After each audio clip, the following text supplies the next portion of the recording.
gloriosa paz do Senhor Jesus. Amém.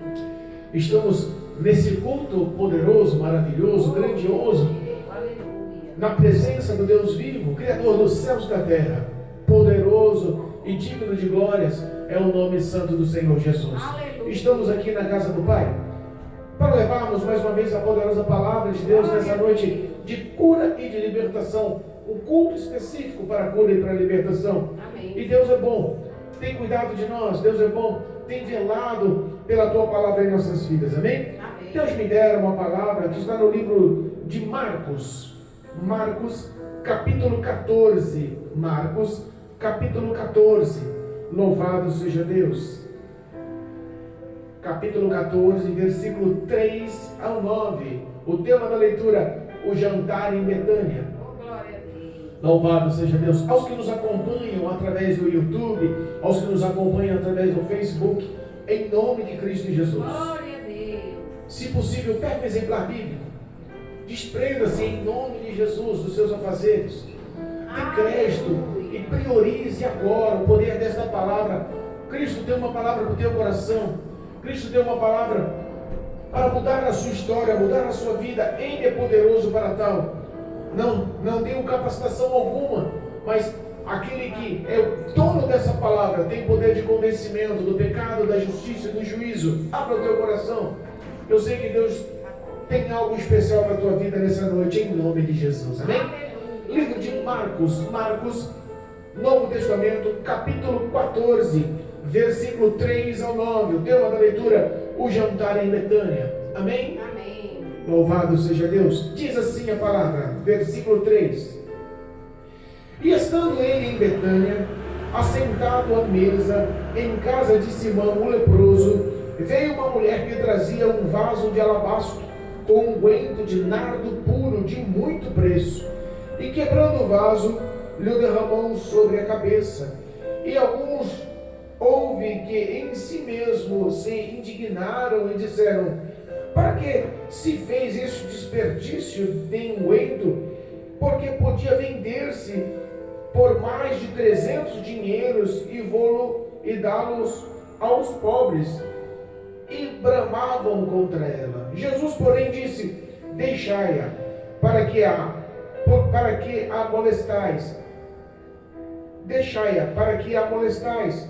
Ela fez-me boa obra, porque sempre tendes os pobres convoscos, e podeis fazer-lhes bem quanto quiserdes, mas a mim nem sempre me tendes. Esta fez o que podia, antecipou-se a ungir o meu corpo para a sepultura. Em verdade vos digo que em todas as partes do mundo onde este evangelho for pregado, também o que ela fez será contado para a sua memória. Amém? Aleluia. Louvado seja Deus. Glorificamos, exaltamos e bendizemos o nome santo do Senhor. Nós sabemos que os feitos de Jesus foram verdadeiramente grandiosos. Sabemos que o ministério de Jesus sobre a face da terra tinha um propósito. Nós sabemos que o legado de Jesus era verdadeiramente morte, pagar preço, era verdadeiramente nos ausentar da condenação, era verdadeiramente através do sangue no Calvário, unir, nos reconciliar novamente a Deus. Mas sabemos que todo o processo desse ministério estava chegando ao fim. Jesus, ele estava no fim dos seus 3 anos e meio de ministério sobre a face da terra. Ele foi enviado com o propósito de obedecer, o propósito de agir conforme a vontade de Deus, para que se cumprisse a vontade do Pai. E nós sabemos que a última festa da Páscoa, aonde Cristo seria morto, crucificado, nós sabemos que ele já tinha falado aos seus discípulos, e nós com certeza podemos entender que não era só os discípulos, mas todos os que o seguiam estavam a par do que lhe aconteceria. Eita Jesus. Nós temos aqui um evento, e esse evento aconteceu no vilarejo ou na pequena cidade de Betânia. Betânia tinha uma distância aproximadamente de 3 quilômetros de Jerusalém. E as festas da Páscoa eram realizadas em Jerusalém. E todos os anos, na festa da Páscoa, Jesus ele se abrigava, ele ia para Betânia, na casa de Marta, Maria e Lázaro, seus amigos.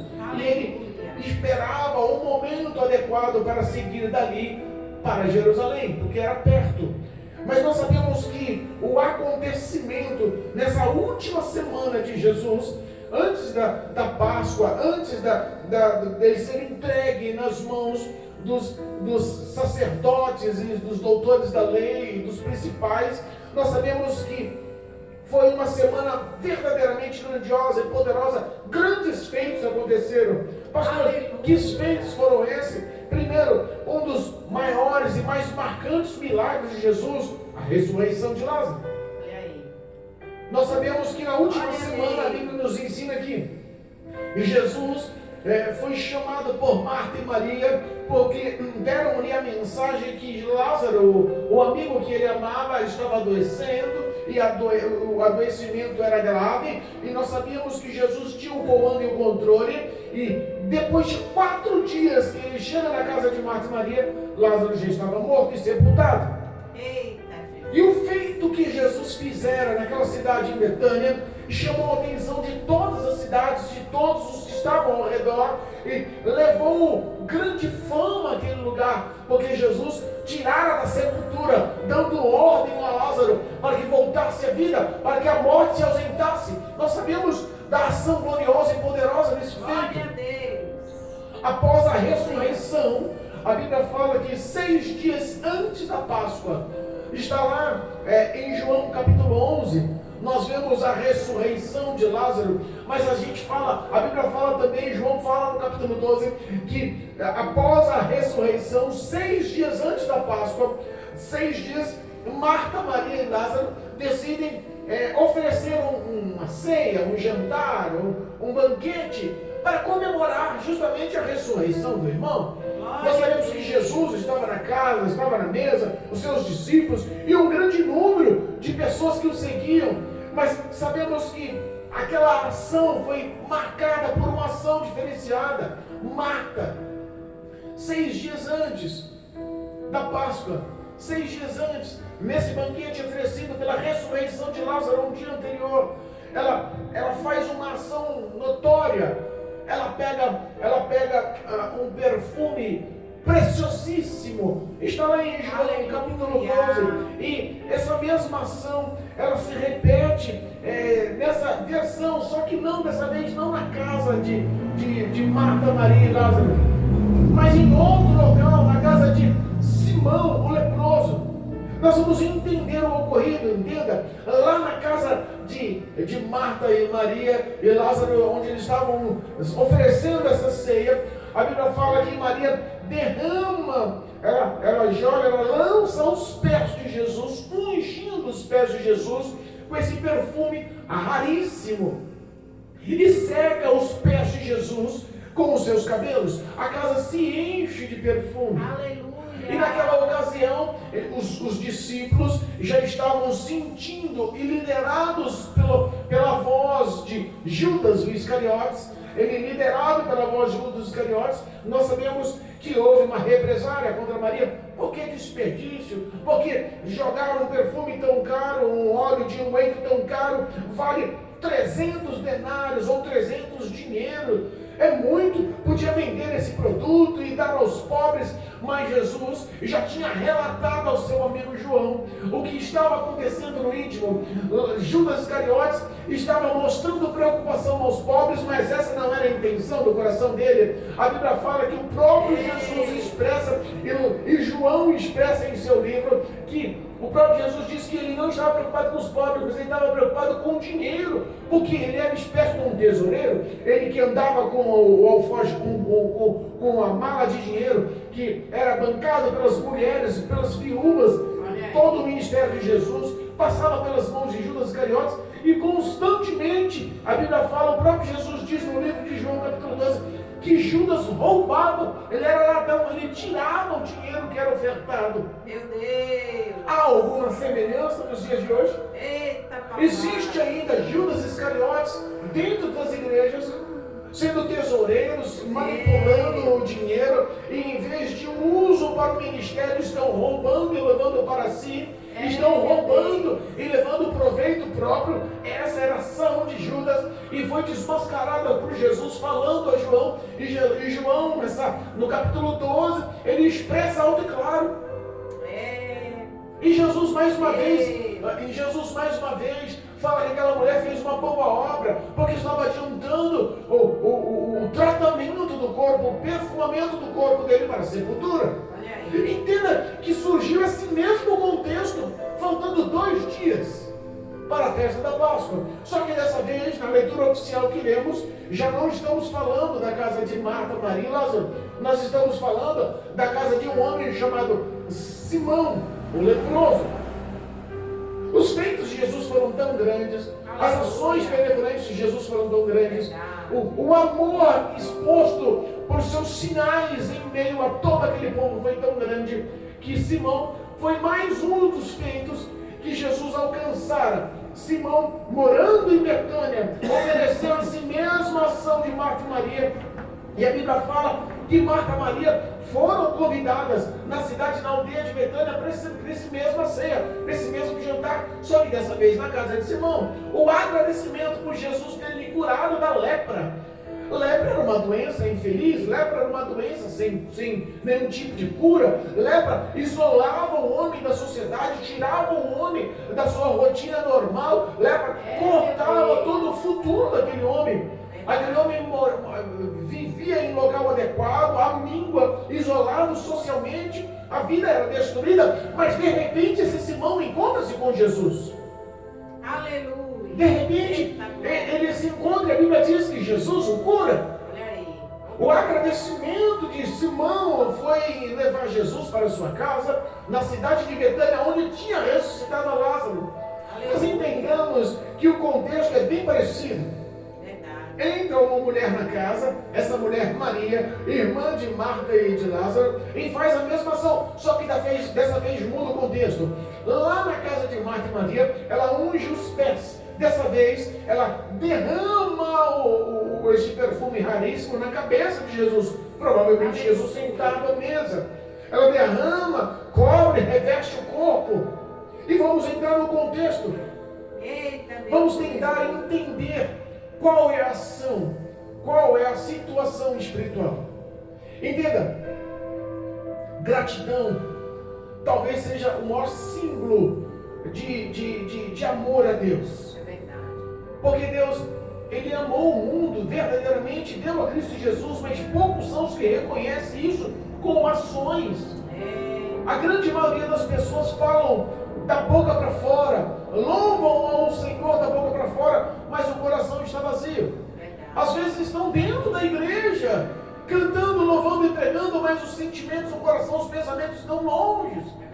Então não há uma certa verdade, mas quando nós decidimos louvar, engrandecer e agradecer com todo o nosso coração, isso fica marcado no coração de Deus. Gratidão pode ser um dos maiores feitos de fidelidade e obediência da vida do homem por tudo que Deus fez, por tudo que Deus faz sobre a vida do homem através de Cristo Jesus. Aleluia. Nós vemos que esse Simão, ele com gratidão oferece o que ele tinha de melhor. Ele vê o exemplo de Marta e Maria e Lázaro. Fala assim, não, eu fui curado, também eu estava condenado à morte, também a minha vida estava condenada a ser uma morte dolorosa e injusta, e Jesus me encontrou, mudou a minha história. Eu estou vendo esse bom exemplo, eu quero também agir nesse bom exemplo. Aleluia. Às vezes nós temos bons exemplos, mas às vezes nós entendemos que a ação é para gratidão e muitas das vezes não queremos tomar atitudes, muitas vezes não queremos tomar ação em favor disso. Mas Simão não, ele se prontifica e decide fazer o mesmo. Na ceia, na hora de comer e beber, Maria, mais uma vez, age com a mesma forma. Só que entenda, dessa vez, ela fez um ato diferenciado. Ela pega um vaso de alabastro. O vaso de alabastro não era um vaso qualquer, era um vaso lapidado a uma pedra específica. Uma pedra que era tratada a ponto de virar um vaso. Essa pedra tinha até um tom meio roseado. Até o vaso já era caro, já era específico para perfumes caríssimos. Geralmente o nardo era um perfume tão raro que as mulheres, quando passavam de 12 anos, que se preparavam para um relacionamento, elas começavam a comprar esse nardo por pequenas gramas, por pequenos ml, porque era caríssimo, para acumular para o dia do casamento, para se perfumar com o que tinha de melhor, para a celebração das bodas, para a celebração da festa de casamento. Entenda que a finalidade principal desse perfume era a comemoração do casamento.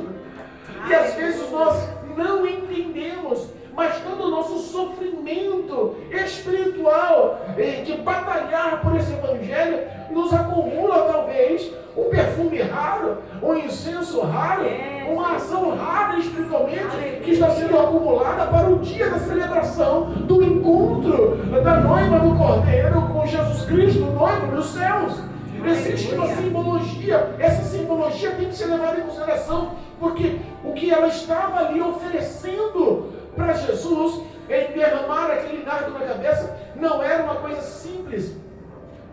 Esse óleo de nardo puro, ele era tão raro, que não tinha em Jerusalém, não tinha no meio do povo de Israel, não tinha no meio dos judeus. Era um produto que não fazia parte da sua nação. Eles compravam em outros locais.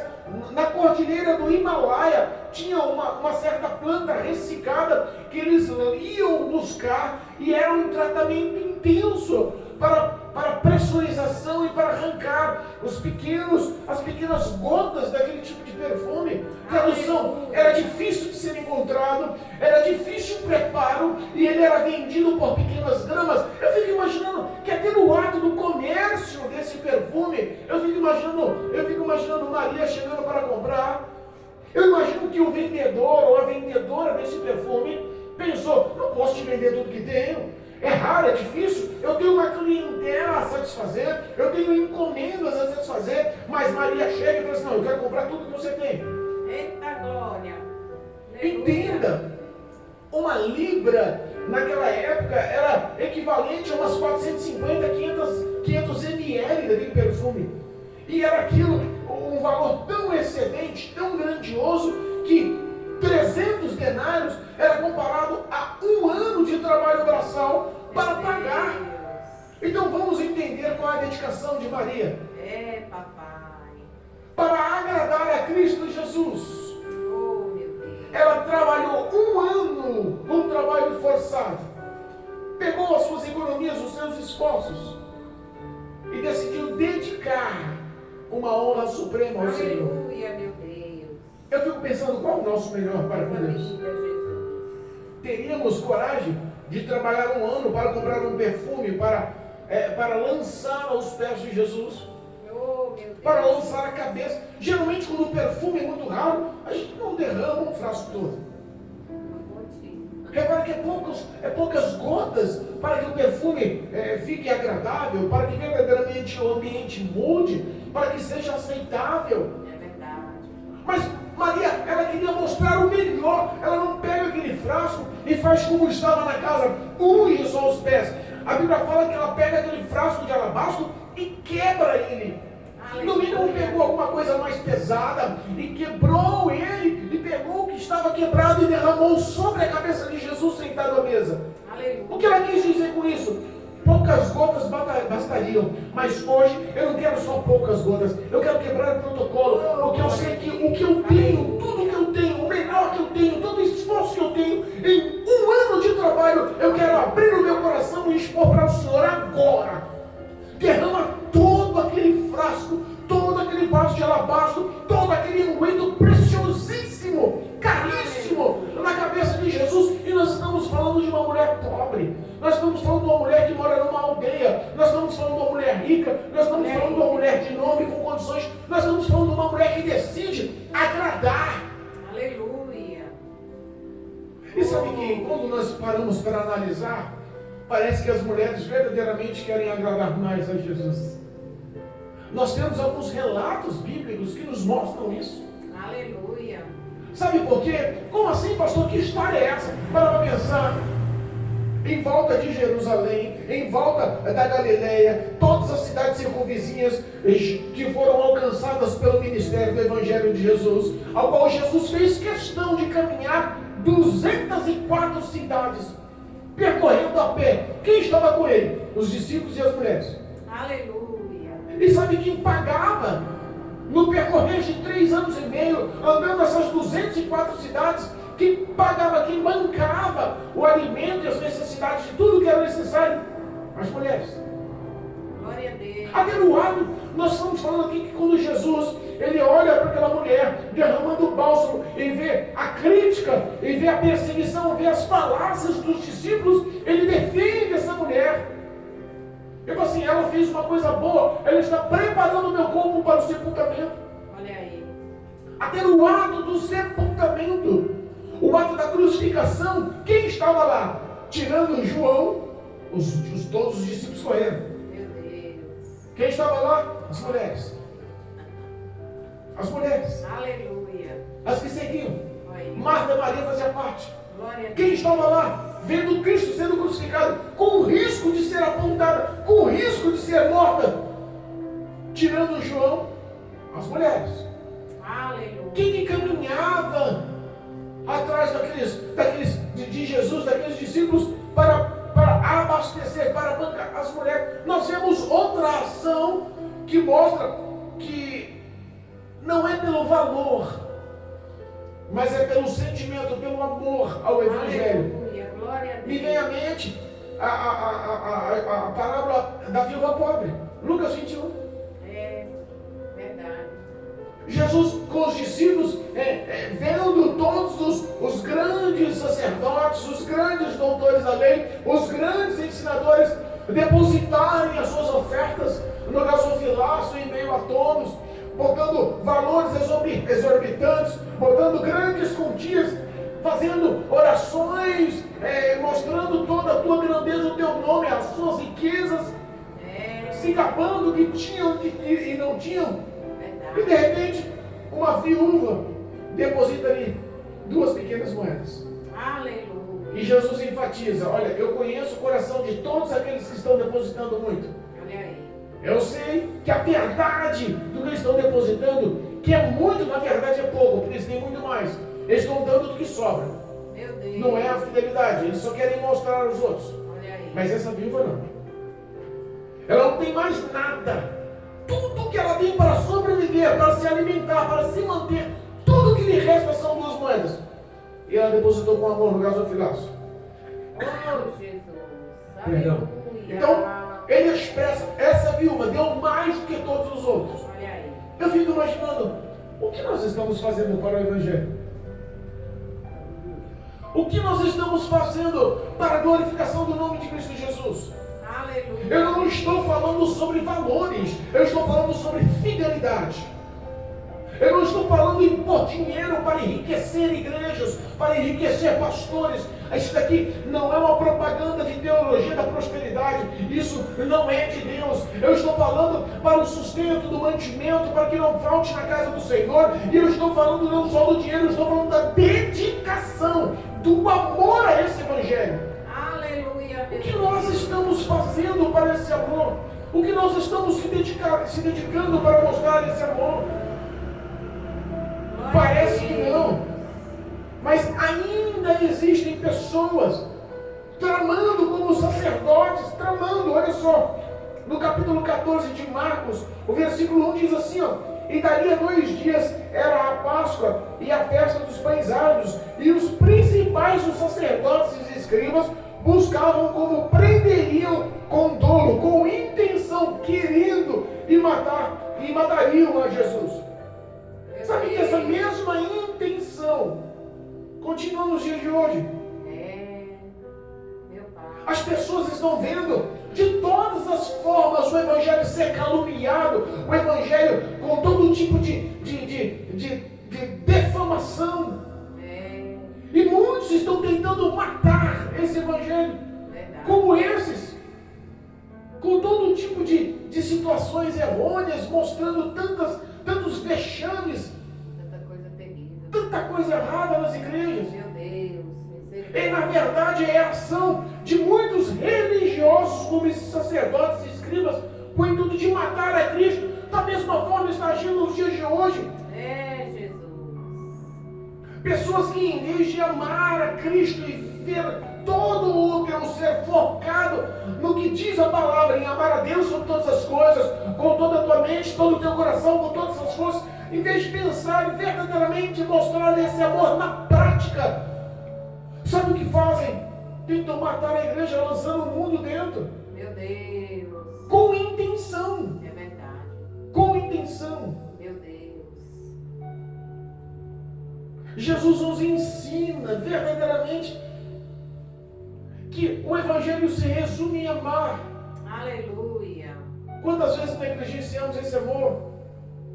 Quantas vezes agimos como Judas? Ou agimos como os demais discípulos? Meu Deus. Na casa de Marta, Maria e Lázaro, Judas Iscariotes deve ter liderado o apontamento. Foi por isso que João falou. Ele fala assim porque ele não está preocupado com os pobres não, porque ele está querendo meu dinheiro, que é muito dinheiro. Olha aí. Misericórdia. Essa verdade está acontecendo nos dias atuais. Verdade. As pessoas não estão querendo amar a Cristo com as suas obras. Não estão querendo amar a Cristo com as suas dedicações. Colocaram o relógio às 3 da manhã para despertar para orar. Talvez seja uma causa, um exemplo, um demonstrativo de amor a Deus. É verdade. Talvez seja uma ação que está juntando gota por gota desse nardo puro para se perfumar, para se encontrar a Cristo futuramente, especialmente no arrebatamento. É verdade. Ações que nos mostram em cada intercessão, em cada pedido de oração, em cada aconselhamento, Aleluia. em cada palavra pregada, É verdade. em cada louvor expresso. Oh. O quanto podemos fazer para o Senhor, mas parece que hoje está tudo abandonado. Perderam-se o temor e o tremor nas igrejas. É verdade. Entenda que há uma repreensão aqui. Essa repreensão aqui não foi outro quem fez, mas sim o próprio Cristo Jesus. Aleluia, meu Deus. As pessoas estão pensando em perseguir o que é justo, em perseguir o que faz o que é certo. É verdade. Olharam para Maria e falaram assim: onde é que está gastando esse dinheiro? Que desperdício, que história é essa? Com falsidade. Meu Deus. Faz o que é certo, que vai encontrar um monte de pessoas falsas querendo te apontar. É verdade. Faz o que é certo, que as pessoas vão passar por você e falar: aí não vai dar certo não, aí não tem futuro não, aí está agindo errado porque a sociedade pensa de forma errada. O Evangelho ele anda na contramão. Aleluia. Jesus olha para eles e fala assim: deixa essa mulher em paz, defende ela, o que ela fez é uma boa obra para comigo. Os pobres vocês têm todos os dias, pode fazer o bem para eles outra hora, eles sempre estão aos seus lados, mas responda para mim: nós fazemos alguma coisa? Responda para mim: nós verdadeiramente amamos os pobres ou estamos agindo como Judas? Meu Deus. Sabe que quando há essa repreensão na casa de Marta e Maria, que é expresso que ele era ladrão, e depois há essa mesma repreensão aqui, ó. Louvado seja Deus. Versículo 7 do capítulo 14 de Marcos, estamos lendo: porque sempre tendes os pobres convosco e podeis fazer-lhes o bem quando quiseres, mas para mim nem sempre me tendes. Quando Jesus aponta para ele: olha, essa mulher me fez uma boa obra, vocês façam, parem de perseguir ela e façam aos pobres o tempo todo, mas ela já está antecipando o meu sepultamento. Quando Judas ouve essas palavras, já tinha ouvido na casa de Marta e Maria, que ele ouve novamente 6 dias atrás ele ouviu, 2 dias atrás, antes, 6 dias atrás antes da Páscoa, agora 2 dias atrás antes da Páscoa, ele torna a ouvir essas palavras, o coração dele se inflama. o coração dele verdadeiramente se converte, abre as portas para o diabo. Meu Deus. Pastor, que história é essa? Sim. A Bíblia fala que Judas foi possesso pelo diabo. O diabo manifestou-se em Judas. Meu Deus. O diabo usou Judas. Olha só o que diz, versículo 10. E Judas Iscariotes, um dos 12, foi ter com os principais dos sacerdotes para lhe entregar. Olha aí. E pediu recompensa. E eles, ouvindo, alegraram-se e prometeram dar-lhe dinheiro e buscar ocasião contra. E buscariam estratégia em ocasiões oportunas. Meu Deus. Misericordioso. Quando você é confrontado, de duas uma. Ou esse confronto lhe causa arrependimento, reconhecimento. Ou você faz uma autoanálise e fala, posso querer esbravejar, mas ele está certo. Eu posso querer mostrar as minhas razões, mas no íntimo do meu coração, na minha autoanálise, segundo a Bíblia Sagrada, eu estou em pecado. Sabe qual é a pior ação? É quando você é repreendido, é confrontado e não gera arrependimento, mas gera rebelião, rebeldia, murmuração. Meu Deus, é verdade. Aí sim abre a porta É. para demônios trabalharem em sua vida.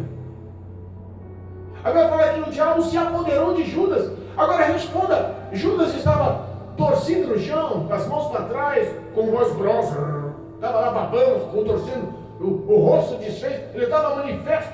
Não. A pior manifestação demoníaca não é aquela que se expõe, mas é aquela que se age em segredo. Meu Deus. Quantos Judas Iscariotes que estão cheios de demônios, sendo guiados por demônios, pelo próprio diabo, tentando tomar proveito do dinheiro dentro da igreja, com o propósito único nos valores pessoais, na sua satisfação carnal, em acúmulos de arrancar a gordura da ovelha, sem se preocupar com as necessidades. Meu Deus, é assim mesmo. Essa é a pior manifestação demoníaca. Olha aí. A manifestação que o cara cai lá, se contorce, você está vendo, há um confronto imediato. Pode ir lá no nome de Jesus e repreender. Existe uma batalha espiritual. O valente lá vai ser repreendido, expulso, vai sair dali porque o maior valente, o mais poderoso, o Espírito de Deus, vai lhe confrontar e dar a vitória. Mas entenda, e quando é oculto? Meu Deus. E quando a situação é porque o cara quer, permite que o diabo use? Meu Jesus. E quando há concordância, foi lá e negociou. Misericórdia. Quando foi confrontado, o coração no mínimo doeu. Ofereceram 30 moedas de prata. Ele falou assim, olha, cuidado, não pode ser no meio do público. Essa festa da Páscoa trazem muitas pessoas de outras cidades. Jerusalém multiplica o número de habitantes cerca de 5 vezes mais. Até o Império Romano multiplica a guarda e fazem ações e operações para evitar o tumulto. Então a situação fica difícil. Se houver um escândalo contra Jesus e o povo se revoltar, vai perder o comando e controle. Então nós vamos procurar alguma ação contra Jesus em situações propícias para que não haja tumulto e para que possamos matá-lo. Meu Deus. Judas Iscariotes entende tudo isso e fala assim, não se preocupe. No momento certo eu vou levar vocês e vou entregar eles fora da população. Vou entregar Jesus fora desse clima do povo para que não haja tumulto e perseguição. Meu Deus.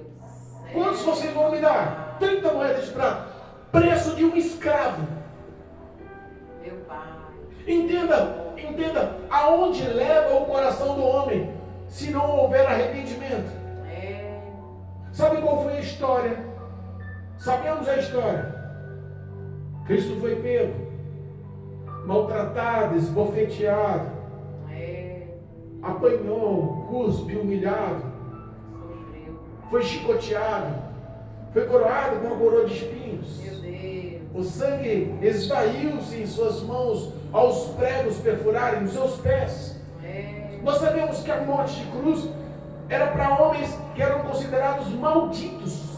Verdade. Ele se fez maldito. A Bíblia fala que Judas Não houve arrependimento do seu pecado, mas houve remorso. Pesou-lhe a mente. Olha aí. Correu e tentou entregar novamente aos sacerdotes e aos escribas o dinheiro, mas eles não aceitaram. Meu Deus. Jogou o dinheiro neles e saiu da presença de todos, Olha aí. com o coração destruído. Porque o diabo é assim, ele lhe oferece prazeres, lhe oferece conquistas, lhe oferece todo o reino do mundo. Mas ele é o primeiro a lhe apontar quando você peca. Ele é o acusador injusto, ele quer a tua destruição. É verdade.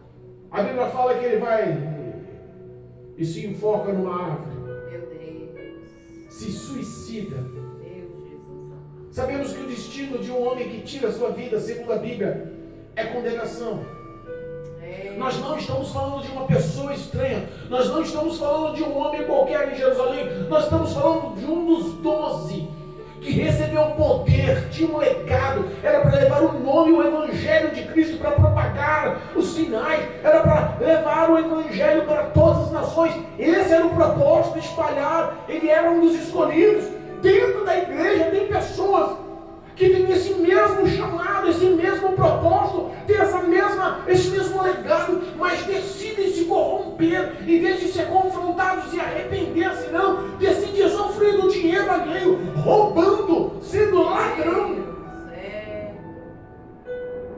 Jesus Todo-Poderoso. Sendo ladrão. Verdade. Meu Pai. Os pequenos ministérios são os principais apontamentos. Aí não vai para frente. Verdade. A igreja está vazia. Esse homem não tem nada de Deus. Meu Deus. Papaizinho. O povo não quer saber mais dessa igreja, não. Bota a igreja aí, da revelação, da prosperidade, da porta aberta, da chave na mão. Faz propagandas. A tua igreja vai crescer. Jesus. O meu interesse, o interesse de Cristo em Jesus, não é esse. Aleluia. Não é acúmulo de bens. Não. Entenda, a ação de Maria naquele jantar mostrou a verdadeira essência do Evangelho. Glória a Deus. Em se doar, Aleluia. com tudo que tem, com tudo que é. Talvez nós possamos fazer o que é melhor. É por isso que nós vemos pregações que estão sendo opostas a esse Evangelho. Meu Deus. É por isso que nós vemos pessoas contorcendo essa palavra para o proveito próprio. É por isso que nós vemos cantores e levitas fazendo hinos de satisfação à carne, hinos de apologia ao homem, hinos que não glorificam ao Senhor, que não têm santidade segundo o Evangelho, hinos que falam somente de receita própria. Meu Deus. É por isso que nós vemos muitos despreparados, guiando pessoas despreparadas, cegos espiritualmente, guiando pessoas cegas, ambos sendo precipitados ao abismo. Meu Deus. O Evangelho, ele tem que ter prioridade em Cristo Jesus. Aleluia. Marta, Maria, mãe de Jesus, Maria Madalena e as demais, passaram todo o ministério de Jesus ao se encontrar com Ele, até verdadeiramente a conversão a Ele. Passaram todo o tempo da vida delas dedicado a esse Evangelho, dedicado a Cristo, dedicado ao amor ao próximo, dedicado a honrar essa palavra. Aleluia, meu Deus. Nós olhamos as mulheres hoje, verdadeiramente são o esteio da casa, verdadeiramente são a coluna espiritual da casa, mostram mais amor e compaixão do que nós homens. Essa é a verdade. Se o homem não tiver uma mulher, uma adjuntora, não tiver a sua companheira com o coração cheio de graça, de amor para lhe ajudar, parece que não, mas o ministério fica pela metade. Jesus. Nós não conseguimos mostrar esse amor como as mulheres mostram. Ah, pastor, você fala por si. Não, a Bíblia nos ensina. Aleluia, glória a Deus. A Bíblia nos mostra isso. É verdade. Que nós possamos, em nome de Cristo Jesus, tomar o exemplo de Marta e Maria. Por quê, pastor? Porque aonde for pregado, em todos os tempos, em qualquer parte do planeta, essa mesma palavra, Maria vai ser lembrada. Eita, Jesus. A ação dela será um exemplo para mim e para você. Aleluia. A dedicação dela a honrar a Cristo Jesus será um exemplo para mim e para você. Aleluia. Quando oramos meia hora, 40 minutos, 1 hora, parece que já não estamos aguentando mais. Quando nós vamos ensaiar um louvor, que canta 2, 3, 4 vezes o mesmo louvor, parece que nós não estamos aguentando mais. Quando nós vamos consagrar ou jejuar, que chega um limite, parece que a coisa é absurda, que está acabando o planeta, parece que os nossos esforços são muito mais focados em nossos prazeres, em nossas satisfações, do que no prazer espiritual de honrar a Cristo, de honrar os valores desse Evangelho. Deus Todo-Poderoso. A Bíblia nos ensina para nós fazermos a obra do Senhor com perfeição e diz: ai daquele que realiza a obra do Senhor relaxadamente. Meu Deus. Que possamos verdadeiramente tomar o exemplo de Maria. Amém, Jesus. Que o nome de Cristo Jesus seja glorificado, não só através das nossas falas, mas também através das nossas obras, do nosso testemunho, possa glorificar o nome de Cristo Jesus. E não precisa ser para os outros verem, precisa para que Cristo veja. Amém, Jesus. Muito obrigada. Se aos olhos de todos podemos glorificar o nome de Jesus, quando estivermos sós, também podemos glorificar o nome de Jesus. Aleluia. Glória a Deus. Que essa palavra possa gerar frutos em nossa vida. Amém. Que o exemplo dessa mulher, que dedicou 1 ano da vida dela com um trabalho forçado, para comprar de pouquinho em pouquinho uma coisa tão rara, tão cara, tão difícil, tão suada, ela decide quebrar aquele vaso de alabastro, para despejar todo o amor dela na representação daquele unguento, daquele óleo perfumado. Glória a Deus. Por mais que as pessoas lhe apontassem e esbravejassem contra ela para aquela ação insensata, aos olhos de Jesus, ela já estava preparando o corpo para o sepultamento. Que aquilo verdadeiramente era uma ação de amor. Ela já sabia, ela já previa o que iria acontecer nessa Páscoa. Ele nos falou, que é um exemplo, Mateus. Louvado seja Deus. Aleluia. Mateus capítulo 26, versículo 2 diz assim, ó, um pouco antes. Mateus capítulo 26, versículo 2. Bem sabeis que daqui a 2 dias. Eita. Quantos dias foi? Não foi 2 dias antes da Páscoa a ceia na casa de Simão? Foi a mesma coisa, a mesma parábola, a mesma expressão, só que em Mateus, em vez de Marcos, em Mateus. No capítulo 26 diz daqui, bem sabeis que daqui a 2 dias. Olha aí. Daqui a 2 dias é a Páscoa. E o Filho do Homem será entregue para ser crucificado. Meu Deus. Ele não falou isso só para os discípulos, ele falou para os discípulos e para todos. As mulheres sabiam. No mínimo, Maria olhou para assim: eu preciso fazer alguma coisa para honrar Cristo. Aleluia. Todos ouviram, mas Maria tomou atitude. Verdade. Todos os discípulos estavam ali ouvindo. Todas as mulheres estavam ali ouvindo. Mas mesmo entendendo que ela estava adiantando o tratamento do corpo para o sepultamento com o melhor que ela tinha, com o perfume que era usado para a celebração de casamento, de festa, ela usou para o tratamento do corpo. Ele expressa, ela está adiantando o tratamento para o meu corpo, para o sepultamento. Jesus. Nós sabemos às vezes o que é para fazer. Repara que todos sabiam, mas só ela tomou atitude. Só ela falou assim: eu preciso mostrar o meu melhor. Aleluia. O ano inteiro que eu estou trabalhando e juntando aquele nardo puro, é agora. Eu não tenho mais tempo. Daqui a 2 dias pode ser que eu não tenha a oportunidade. Então não perca a oportunidade de honrar a Cristo. Aleluia. Não perca a oportunidade de fazer o bem. Não perca a oportunidade de fazer uma boa obra, de fazer a boa administração, de verdadeiramente amar. Em nome de Jesus. Glória a Deus. Em nome de Cristo Jesus. Sabemos que existem homens bons. Verdade. Sabemos que existem mulheres boas. Mas Jesus nos dá o exemplo de Maria. Aleluia. Que seria em memória dela essa ação que ela fez em favor de Cristo. E seria um exemplo para nós. Aleluia. Que possamos fazer o nosso melhor. Em nome de Jesus. Não se deixe levar pelo que os outros pensam. Não se deixe levar pela crítica dos outros. Não se deixe levar pelo apontamento. Se tem quem te critique, tem quem te persegue, chega. Tem quem te aponte. Jesus estava defendendo Maria. Jesus também há de te defender se você fazer o que é certo. Aleluia, meu Em Deus. nome de Jesus. Enche teu coração com fé. E haja conforme os valores desse ensinamento nessa noite. Em nome de Jesus. Amém. Amém? Amém. Louvado seja Deus. Glória a Deus. Glorificado.